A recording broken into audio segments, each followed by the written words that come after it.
Hello, my name is Gail Seiler, and I'm honored to be here on behalf of Betrayal Project USA.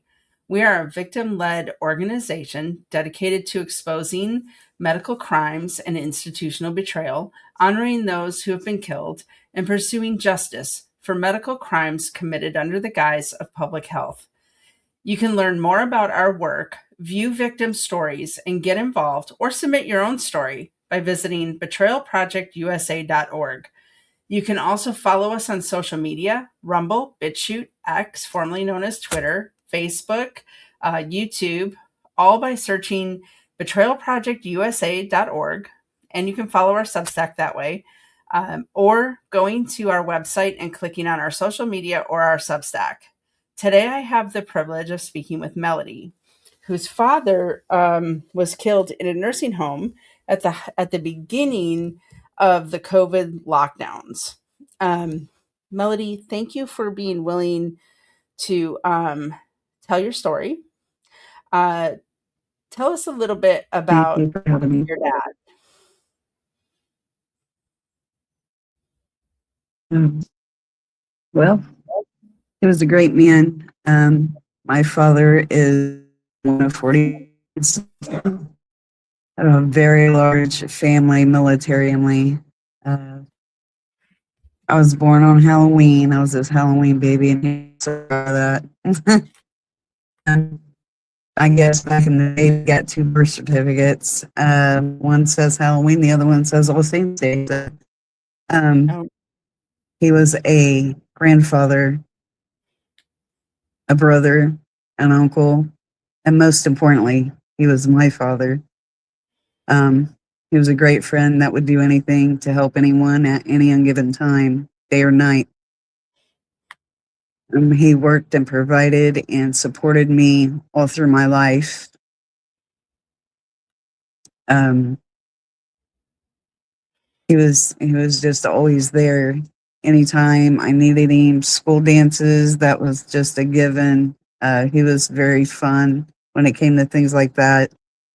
Our favorite place for lunch, if I was sad or depressed, he'd take me to Dairy Queen or someplace like that, to an amusement park, and that was just who my father was. he knew how to. And he wasn't only like that with me being his daughter; he was like that with everybody and his siblings as children as well. Yeah. So out of 42 kids, where did he rank? Was he the middle of the The pack? baby, Oh, he was the baby of 42. Oh my yes, goodness. That's amazing. That's incredible. And then Eddie had one child. You're an only child. That's great. Um, so he was a doting father. That's sweet. Very doting. Your dad's name was Melvin Jackson, yes. and um, he died in June of 2020. Just to give people a little bit of context of the time frame that we are talking about in this whole story. So tell your dad, Okay. tell people about your dad. Uh, was He was in a nursing home in 2019. So let's talk about that a little bit. Okay. Um, well, my father ended up in the hospital November 16th, 2019. I'm sorry, the 15th of 2019. And Dr. Dentler had called me and told me my dad came into the hospital under life threatening conditions. He had very high levels of potassium in his body to shut him down completely. He went into organ system failure shutdown. I actually have the document here from the doctor himself of what transpired and took place. Well, he was doing great. They had him in ICU. Um, they put him on dialysis and all kinds of bags of fluid to keep him back, to get him back up and running. I decided to have aggressive measures used to stabilize him, and so he gets better. Uh, because I knew something just wasn't right. So He started doing fine. In December, he went into an actual hospital room. He woke up, and February, I mean, I'm sorry, I apologize. The end of December, he had went into um, Countryside Manor Nursing Home in Anderson, Indiana, Madison County.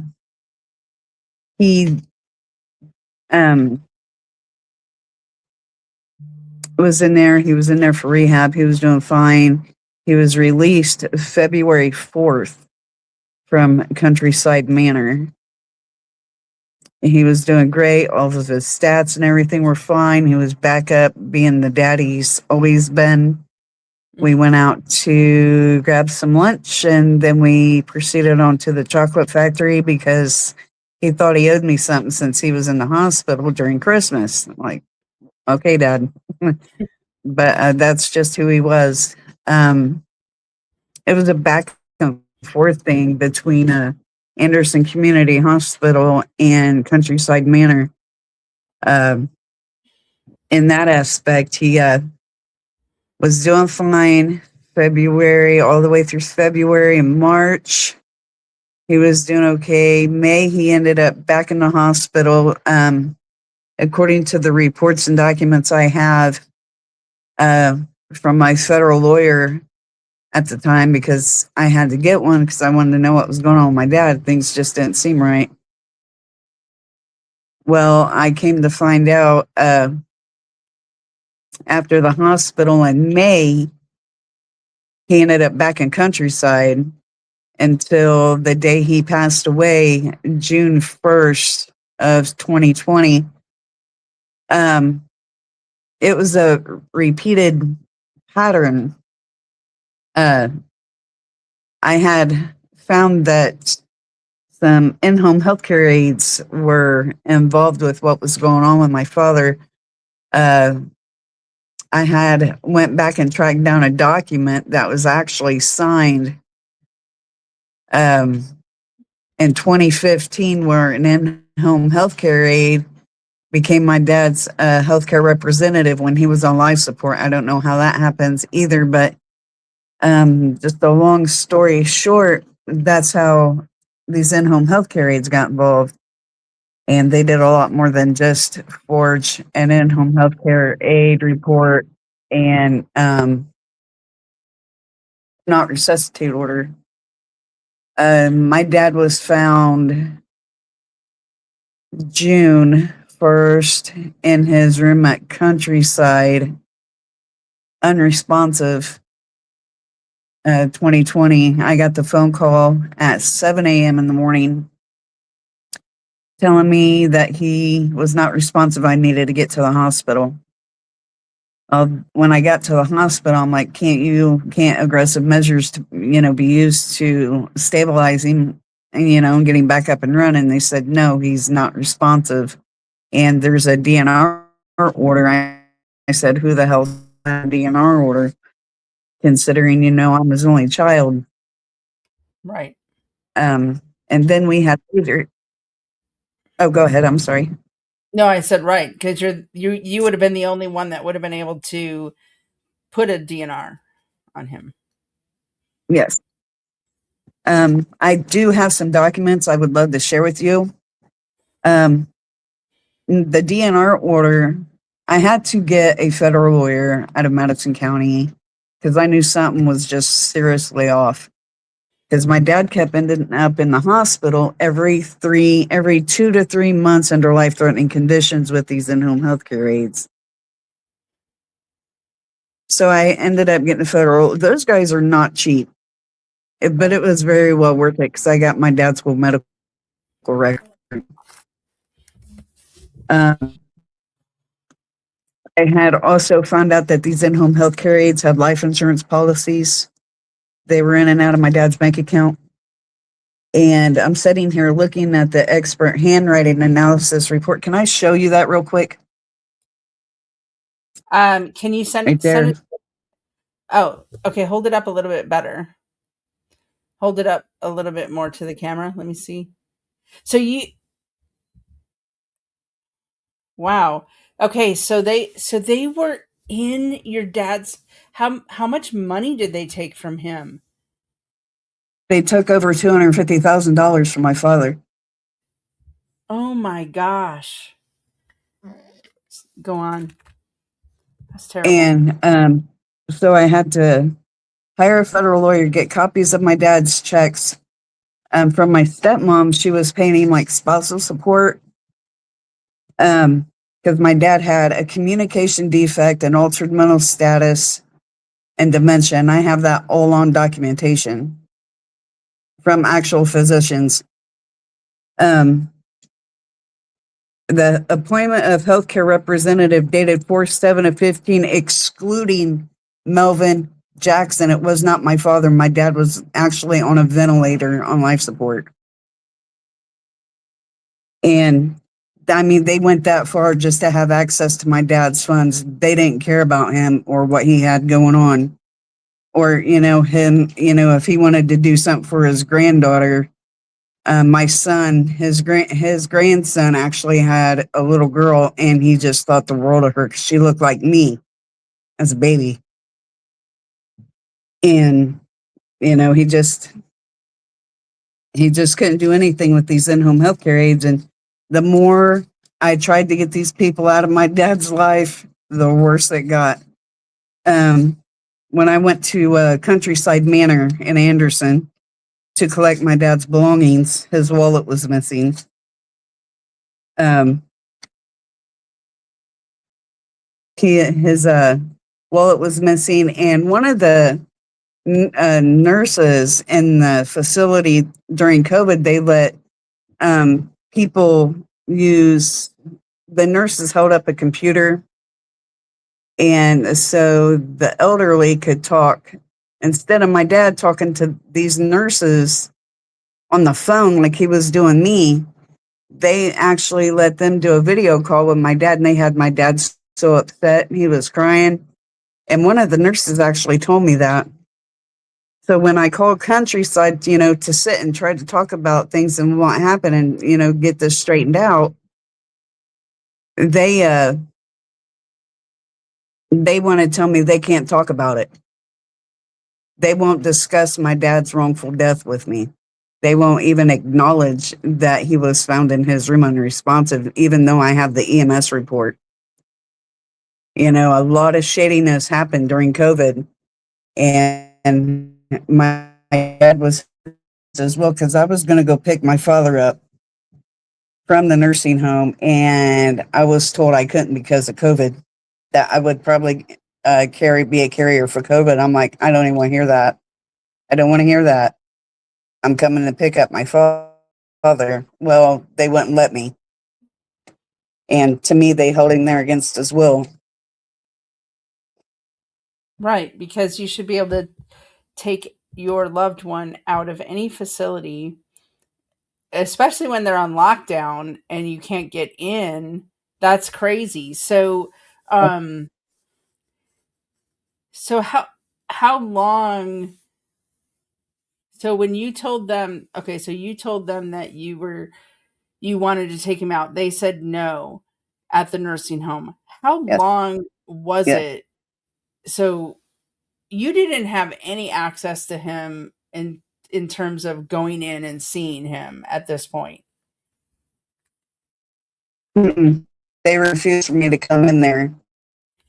A lot of us became. Uh, if I showed up, I wouldn't be able to see him. I couldn't get in. They keep the doors locked. They held people there against their will. All That right. was not okay with me whatsoever. And of course this wasn't just happening in Indiana where you are. This was happening everywhere across the nation where people in that was the biggest concern. People in nursing homes were being isolated, people in hospitals were being isolated, families didn't know what was happening. Um so and they didn't have any control over their care, and then patients declined and your dad declined. Talk Yes, about the big, decline. big time. Yeah, talk about the Yes. decline, how he ended up in the hospital. When they found him unresponsive in his room, uh, I had came into his room, and the chaplain, they called a chaplain to come in there because my dad still wasn't responding, and I had to call my lawyer and get everybody, notified. When I had seen my father last laying there in that hospital bed, he had 26 pounds of fluid on him. His face had a gray tint to him. He had quarter to 50-cent size bed sores on his legs. He was seeping fluid out of his pores and his arms. He was just huge. Um, his feet, on one of his feet, I believe it's his right one, it has a gray tint to it of attempted rigor mortis setting in. I requested an autopsy be done on my father. He was so big that he couldn't fit in the morgue freezers. So I had to have him cremated because he was so huge.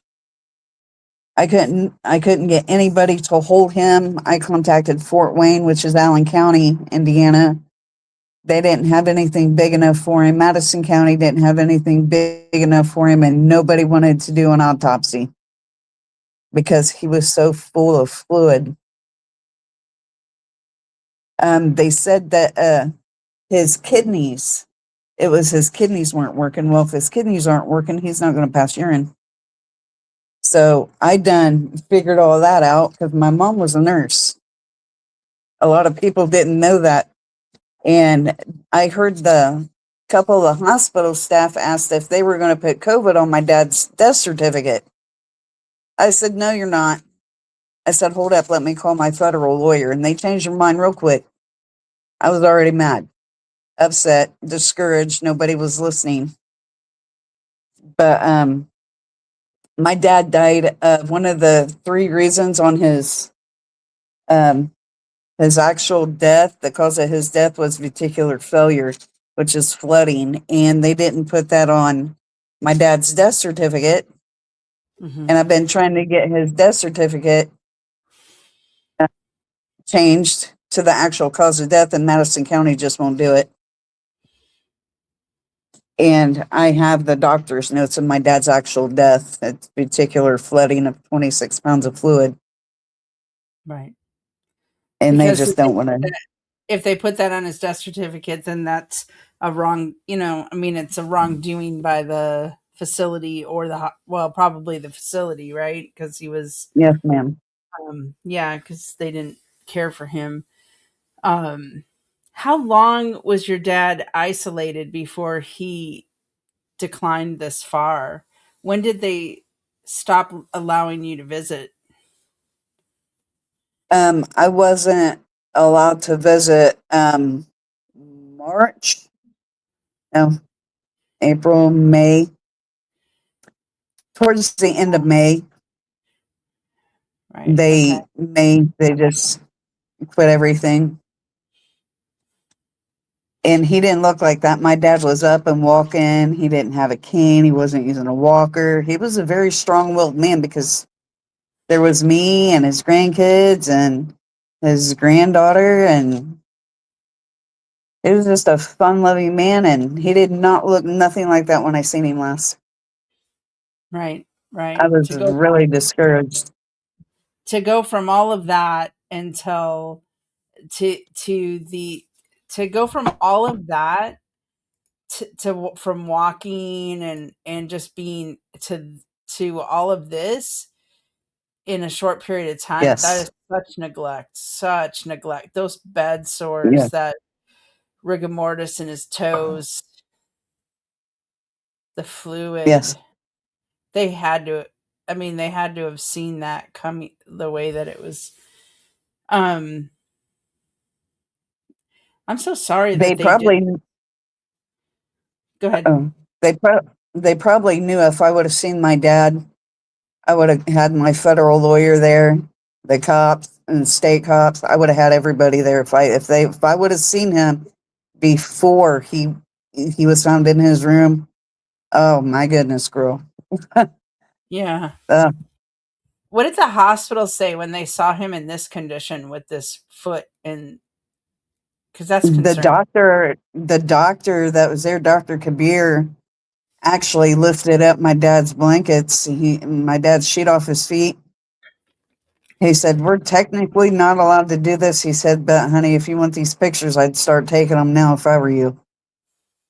Wow. The doctor's the one holding up his blanket as I'm snapping the photo. Oh yeah. Okay. So he knew And something desperately yes, wrong. yes. Oh, And here on this sheet, I don't know if you can see it. What's marked in yellow? can't see it, but read it. Um, there was a site of R41.82 altered mental status on a mission, tremors. He had a 41.841 congenitive communication defect, dizziness. He had a unspecified injury of unspecified kidneys and F33.9 major depressive disorder reoccurring and a communication defect and altered mental status and dementia Wow. and a kidney injury, all under the care of these in-home healthcare aides that led him to the hospital, which led him to countryside, which led him to his death. Right. Then people in their gross negligence. Yeah. This was happening across the nation in nursing homes during that time. Well, and probably even before and after, but it was so much uh, easier for them to neglect a patient when you don't have family come the pesky family members that make you care for do your job. Uh, Mm-hmm. that was the biggest danger in locking down those nursing homes is the residents in them and were unprotected. So, and you reported this to CMS, right? Yes, I've And so, got so many reports. Uh, Ombudsman, I reported it to Ombudsman. They kept telling me there was nothing they can do. I tried contacting other lawyers to take the case. No lawyers were taking any cases during COVID. yeah, I contacted Indiana Health Department administrators. I had these in-home healthcare aides looked into. In-home healthcare aid facilities operating out of Madison County, Anderson, Indiana. One of them being Heaven Sent, other one being Right at Home. Those were the two main ones from Madison County, but I'm pretty sure a lot of other places here in Madison County was being seriously neglectful to their patients, their clients. hmm I don't want to see anybody else go through this. It's insanely painful. Nobody deserves to go through it.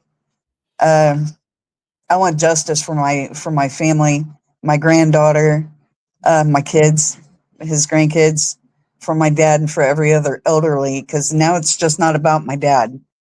right, I've made it personal. Um, it's about every elderly in the state of Indiana now. Rep Victoria Sparks, I contacted her. Todd Urquita's office, I contacted Eric Holcomb's office at the time, wondering why he was letting this stuff happen.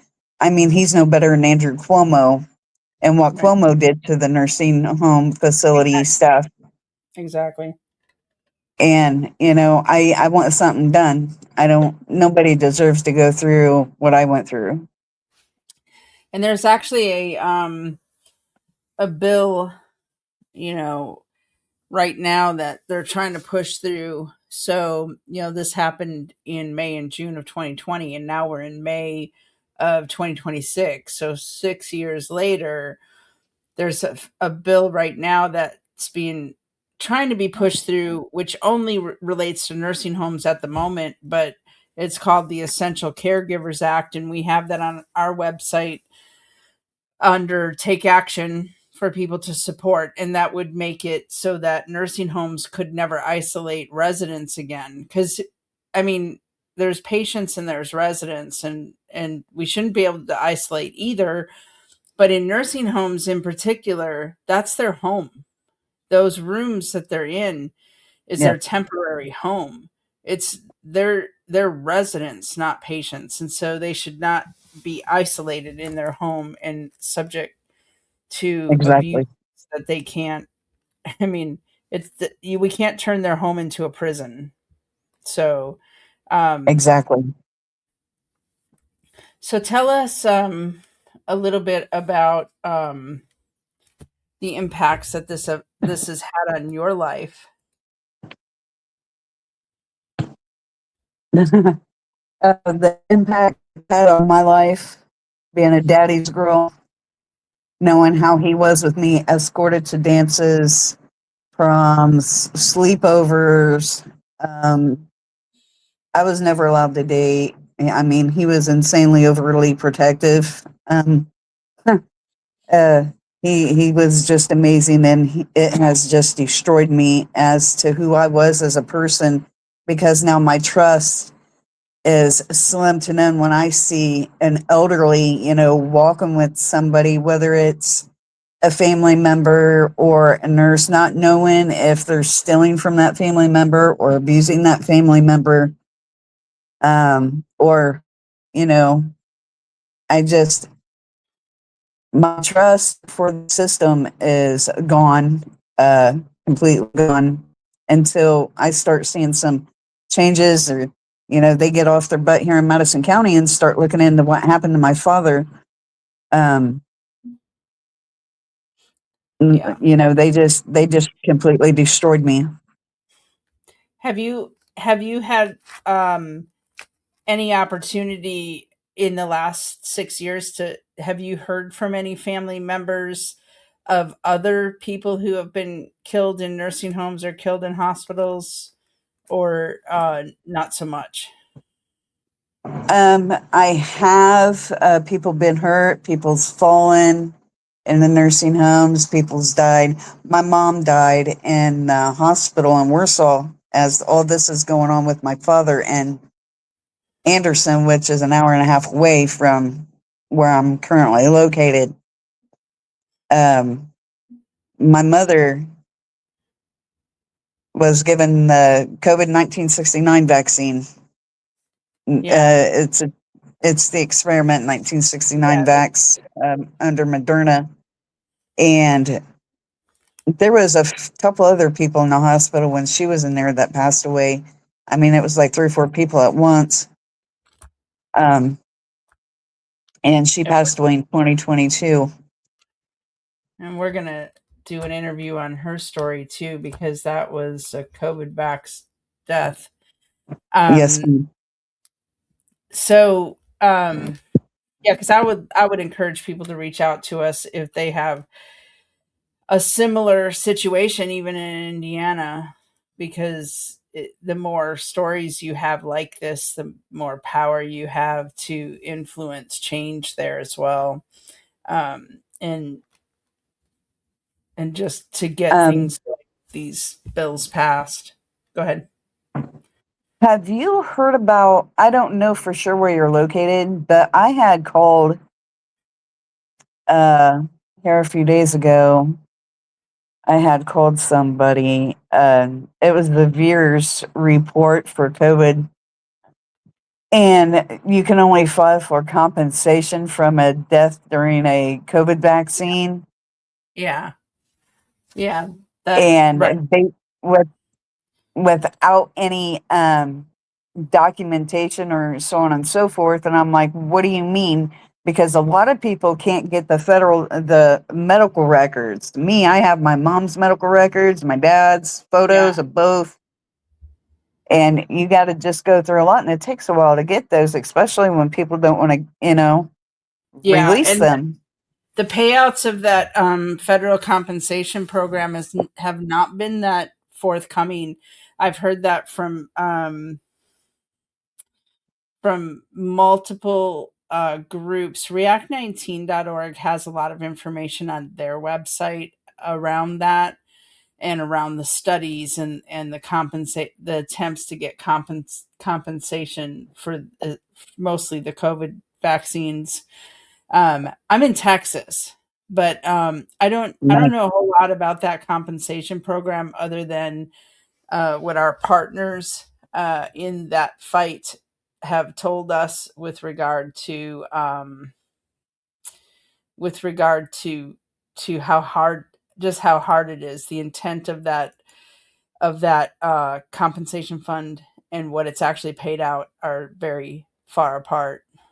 So, Yeah. yeah, but it would be, it would be good to the obviously the more stories and the more people who come forward to tell their story publicly, the better off we are. I mean, even if Yeah. people can only go to our website, which is betrayalprojectusa.org, and put their loved one on the medical crime victim wall. That Hmm. wall has had some great effect. Right now, there's over 300 people on it and more that they have to put on that have been sent in recently.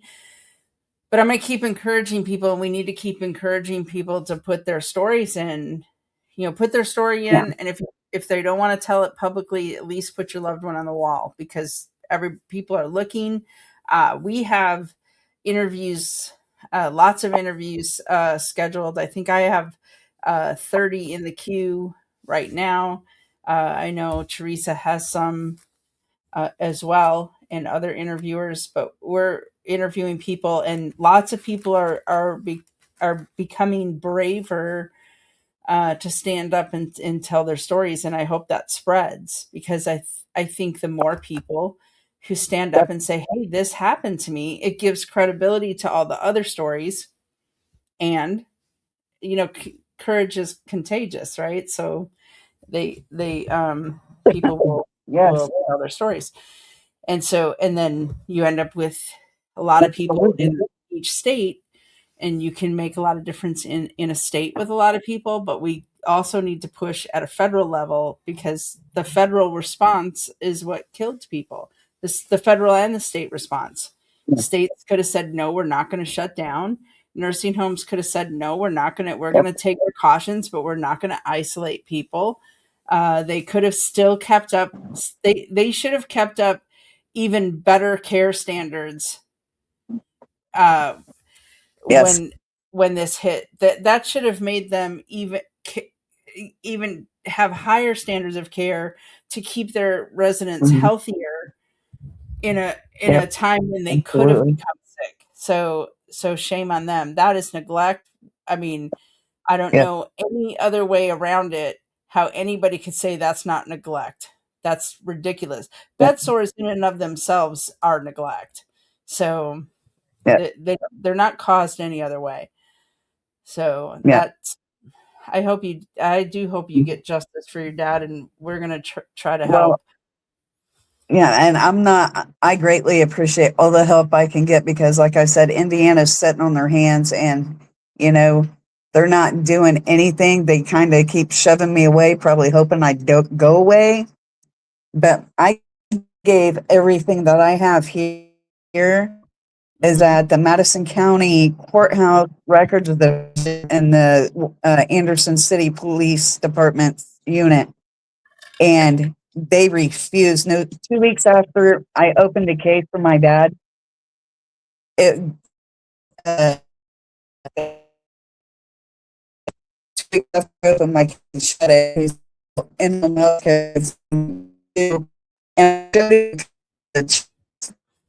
he's in the healthcare aid sign, put the number on, case number on, bank account information on. I got their driver's license number, everything, and they deposited these checks into their account when my dad's in the hospital for his life. That's so ridiculous. And they refused to do anything. Wonder what they got. Repeat like protests and people speaking. Well, you guys are getting paid taxpayer dollars and you're not doing your job. Absolutely. I mean, like I said, on my ex account.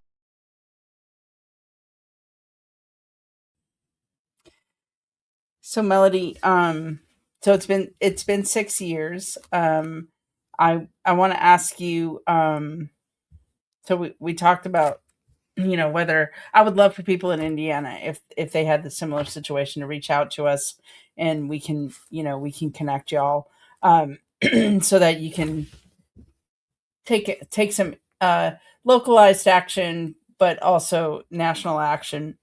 Because I'm sure that Yes. if it happened to your dad, it's happened to many, right? Where there's one case, you'll find thousands.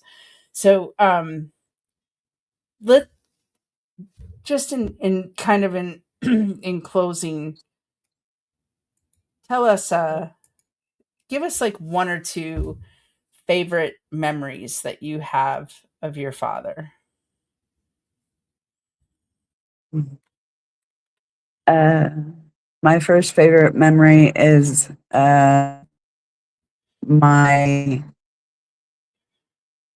I would say, school dance escort, escorted to the school dance. You know how a father will take his daughter to the school dance and, drop her off, have fun, be Mhm. safe. I'll see you in a bit. Not him. he he stayed. He stayed. Nobody was allowed to ask me to dance but him. I think that's my very favorite. That's my first and foremost favorite. He was crazy protective. I didn't go out and about with my friends unless he or one of my other uncles was present or always with me. He was just the light of my life. Um, Never met nobody like him, that's for sure. Um, I would say my second memory is him always my memories. My second memory would be of him is to where he was always there for me. Um, he would randomly show up at my house. Excuse me. Um, and just go to the park and have cookouts, just random, no call. He'd just show up and let's go fishing, let's go out on a boat, let's, fun things. I think those are my two favorite memories.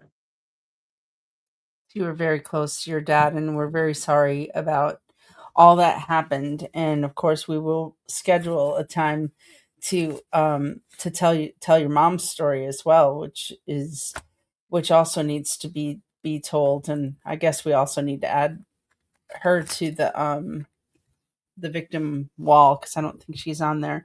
I want to encourage everybody to share this story. And if you have a story of medical crimes, whether it be COVID protocols, COVID shots, nursing home deaths, hospice murders, any type of medical homicide, or survival stories, please put your story in at betrayalprojectusa.org. We'll contact you to set up an interview just like this one, and let your loved one's voice be heard. Again, I thank you, Melody, for being willing. We know it takes a lot of moral courage to tell your story publicly, being willing to tell it. And we are happy to, not happy that it happened, but we are going to add your dad's story to the voice of many. Thank you. Thank you. You are greatly appreciated. Thank you.